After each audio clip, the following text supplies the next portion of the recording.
नीयत सच्ची हो तो पूरी कायनात आपके हक में खड़ी हो जाती है। ਮਾਨ ਸਰਕਾਰ ਨੇ ਨਹਿਰੀ ਪਾਣੀ ਦੀ ਸਮੱਸਿਆ ਨੂੰ ਨਜਿੱਠਣ ਵਾਸਤੇ ਬਹੁਤ ਵਧੀਆ ਕੰਮ ਕੀਤੇ ਆ। ਸਾਡੇ ਖੇਤਾਂ ਨੂੰ ਪਾਣੀ ਪੂਰਾ ਲੱਗਣ ਲੱਗ ਪਿਆ ਜੀ। मांझा, मालवा, दुआबा और पुआध के इलाके दुआएं दे रहे हैं। ਮਾਨ ਸਰਕਾਰ ਦਾ ਬਹੁਤ ਬਹੁਤ ਧੰਨਵਾਦ ਕਰਦੇ ਹਾਂ।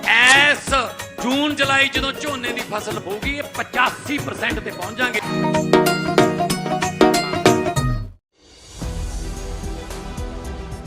नमस्कार, मैं अनिल शर्मा और आप लोग देख रहे हैं 4PM न्यूज नेटवर्क। आप लोगों का बहुत बहुत स्वागत है इस नेटवर्क पर। नीति आयोग की कुछ टाइम पहले एक रिपोर्ट आई, उसने कईयों की आंखें खोल दी। अरे भाई, एक नारा था इस सरकार का, नारे से ही बात कर लेते हैं अपन। पढ़ेगा इंडिया तभी तो बढ़ेगा इंडिया। इस नारे का क्या हुआ? नीति आयोग की रिपोर्ट बोलती है 93,000 से ज्यादा स्कूल्स पिछले 10 साल में मर्ज कर दिए गए हैं या बंद कर दिए गए हैं। जो गांव में बच्चे पढ़ने जाते थे, उनके पास में स्कूल थे, अब शायद उनको या तो दूर जाना पड़ता है या वो पढ़ाई छोड़ चुके हैं। कैसे पढ़ेगा इंडिया? ये नारे के नारे ही रह गए। मोदी जी कई नारे दिए आपने, वो सब नारे रह गए। जमीन पे उनका कोई भी असर नहीं पड़ा है। ये मैं नहीं बोल रहा, ये नीति आयोग की रिपोर्ट बोल रही है। मैं देख रहा हूं फिगर्स देख के मुझे लगता है कि इंफ्रास्ट्रक्चर जो मैं बोलूं बुनियादी ढांचे हैं एजुकेशन सिस्टम के, वो ढह गए हैं, बिल्कुल ढह गए हैं। मैं फिगर्स पे बात करूंगा। देखिए, सबसे पहले तो मैंने आपको बोला 93,000 स्कूल्स पिछले 10 साल में बंद कर दिए गए हैं या उनको मर्ज कर दिया गया दूसरे स्कूल में जहां स्टूडेंट्स थोड़े ज्यादा थे। पर इसमें यह नहीं सोचा गया जिस गांव के अंदर स्कूल थे, वो जिनके पास वो स्कूल से, वो पढ़ने कैसे जाएंगे? क्या आप उनको कोई फैसिलिटी देते हैं जाने की? इसीलिए तो स्कूल ड्रॉप आउट बढ़ता है, इसीलिए तो दिक्कत आती है। फिर जब बच्चा पढ़ता ही नहीं है तो हिंदुस्तान बढ़ेगा कैसे? आपने नारा दिया था, पढ़ेगा इंडिया तो बढ़ेगा इंडिया, ऐसा ही नारा था ना? मेरे को याद आता है इस नारे का। इसके साथ साथ आप लोगों को ये बताना जरूरी है, मैं अभी डेटा निकाल के अपने सामने बैठा हूं, हमारे एजुकेशन सिस्टम में कितनी खामियां हैं। अगर मैं गलती पे नहीं हूं तो जीडीपी का हम सिर्फ 4.6% एजुकेशन पे खर्च करते हैं। दूसरी कंट्रीज से करीब करीब 1 से 1.5%। एजुकेशन को हम इतना सीरियस क्यों नहीं लेते आखिर? ये बड़े, मैं बोलूंगा, जब पढ़ाई नहीं तो कुछ नहीं, बेसिकली कुछ भी नहीं। मैं अभी पढ़ रहा था नीति आयोग की रिपोर्ट जो कहती है 98,500 स्कूल्स के अंदर गर्ल्स के टॉयलेट नहीं है।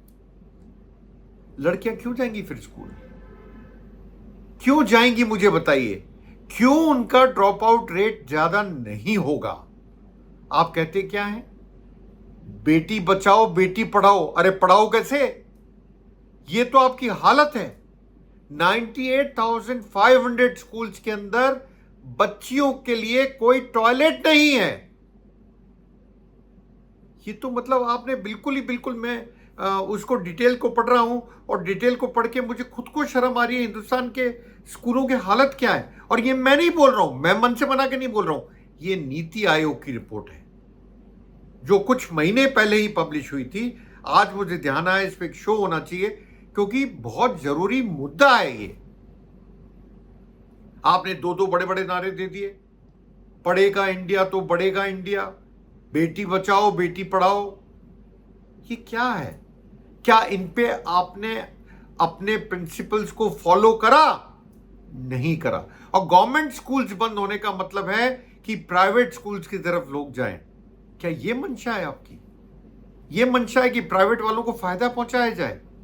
क्या ये मंशा रह गई आप लोगों की सरकार में बैठ के? नीति आयोग का रिपोर्ट के डेटा दे रहा हूं मैं, किसी और के नहीं दे रहा हूं। तो क्या आपकी मंशा ये है कि प्राइवेट स्कूल में आप बच्चे जहां फीस जो है वो लाखों में पहुंच जाती है, हजारों से लाखों में फीस होती है एक साल की, वहां भेजना चाहते हो? कितने लोग अफोर्ड कर सकते हैं उस फीस को? ये समझने की बात है। और सरकार मूक दर्शक बने बैठे रहती है। ये तो कमाल है इस चीज के ऊपर, एजुकेशन के ऊपर। आगे पढ़ता हूं, आपको बताता हूं। मैंने आपको बोला 98,592 स्कूल्स के अंदर फंक्शनल गर्ल्स टॉयलेट्स नहीं है। पढ़ा लो बच्चियों को, बेटी बचाओ बेटी पढ़ाओ, ये क्या है। 14,505 स्कूल्स के अंदर ड्रिंकिंग वाटर फैसिलिटी नहीं है। ये तो सरकार के हाथ में होता ना, पीने का पानी देना, तो पीने का पानी नहीं है स्कूल से। 14,505 स्कूल ऐसे हैं। 60,000 स्कूल ऐसे हैं जहां पर हाथ तक धोने की सुविधा नहीं है। क्या इसको पढ़ के हमें अपने आप में शर्म नहीं आती? ऐसा नहीं लगता इस देश में क्या हो रहा है? क्या हो गया हाल एजुकेशन का? क्या कर दिया गया एजुकेशन का हाल? कहां पहुंच गए हम? उल्टे चल रहे हैं क्या? एजुकेशन जरूरी नहीं है तो ये बोल दीजिए आप। नौकरियां भरमार हैं, हम खूब देंगे बिना पढ़े भी, ये बोल दीजिए आप। बच्चे को कुछ भी करना हो 11th 12th तो 12th क्लास तो करनी पड़ती है। 10th पास भी चल जाता है, पर आपके तो स्कूल्स में नहीं है फैसिलिटीज, कॉमन फैसिलिटीज वही नहीं है। मैंने आपको बताया 93,000 स्कूल बंद हो चुके हैं। आपको और भी इंटरेस्टिंग चीज मैं बताना चाहता हूं, क्योंकि उससे आप लोगों की और आंखें खुलेगी। मैंने आपको भी बोला टीचर कितने हैं। अब ये बहुत वाजिब सा सवाल है कि आखिर 1 लाख स्कूल ऐसे हैं, सुनिएगा ध्यान से, 1 लाख स्कूल्स ऐसे हैं जो कि ऑपरेट कर रहे हैं सिंगल टीचर पर। मैं जानता हूं इसमें केंद्र सरकार का एजुकेशन में रोल कम है, पर स्टेट गवर्नमेंट्स का है। और ये एक स्टेट गवर्नमेंट की बात नहीं, जानते हैं सबसे ज्यादा स्कूल्स कहां बंद हुए हैं या कहां मर्ज हुए हैं? उत्तर प्रदेश और मध्य प्रदेश में। इन दोनों जगह आपकी सरकार है मोदी जी, आपकी सरकार है। तो ये डबल इंजन की सरकार का क्या काम है? स्कूल्स बंद करना, इसी पे चलेगी सरकार। अब आप मुझे बताइए कैसे पढ़ेगा इंडिया और कैसे बढ़ेगा इंडिया? ये नारा ही था, कैसे उड़ गया हवा के अंदर। ऐसे कई नारे उड़े हैं वैसे तो मोदी जी, कई सारे गायब हो गए। 15 लाख लाऊंगा, गायब हो गया। 2 करोड़ रोजगार दूंगा, गायब हो गया। ऐसे ही स्कूल्स की हालत कर दी क्या आपने?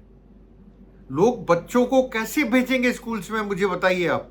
अगर ये हालत है तो कोई भी माँ बाप अपने बच्चों को कैसे भेजेगा? बच्चियों को टॉयलेट नहीं है, वो कैसे भेजेगा उस स्कूल के अंदर? मुझे समझाइए। आप लोग भी कमेंट बॉक्स में लिखिएगा, आखिर ये एजुकेशन के नाम पे इतना बड़ा खेल क्यों? क्या ये सब चीजें इसलिए हो रही है कि प्राइवेट स्कूल्स को बेनिफिट दिया जाए?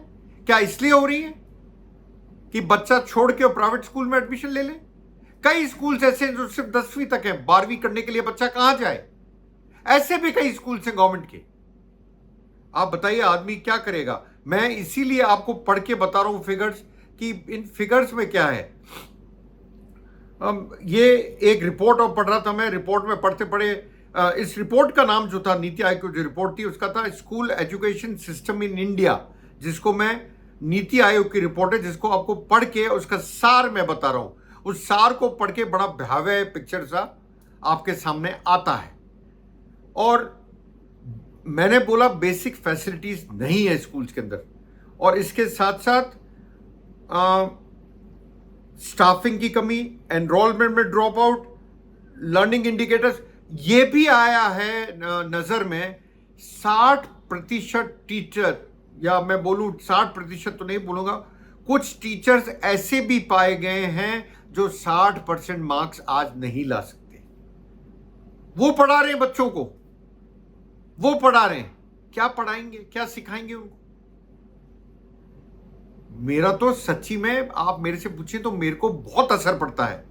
पढ़ाई सबसे जरूरी चीज है। अगर आप बेसिक एजुकेशन भी बच्चों को नहीं दे सकते हो तो आपको सरकार में रहने का क्या फायदा, आपको रखने का क्या फायदा? ये तो बेसिक नेसेसिटी है। मैं बोलूं, आप ही बोलते थे पढ़ेगा इंडिया तो बढ़ेगा इंडिया, आप ही बोलते थे। ये क्या है? मैं इसको पढ़ रहा हूं, इसको पढ़ के मुझे शर्म भी आ रही है और ये भी इच्छा करती है आप लोगों को क्या बताऊं। 1 लाख स्कूल के अंदर साहब एक टीचर पढ़ा रहा है, बताइए आप। खैर, मैंने आज आप लोगों से बात करी स्कूल एजुकेशन के ऊपर। मिलता हूं जल्द अपने नए वीडियो के साथ, तब तक यूं ही देखते रहिए, लाइक करिए, सब्सक्राइब कीजिए, फॉलो कीजिए, शेयर कीजिए 4 PM न्यूज नेटवर्क को। आप लोगों का बहुत बहुत धन्यवाद।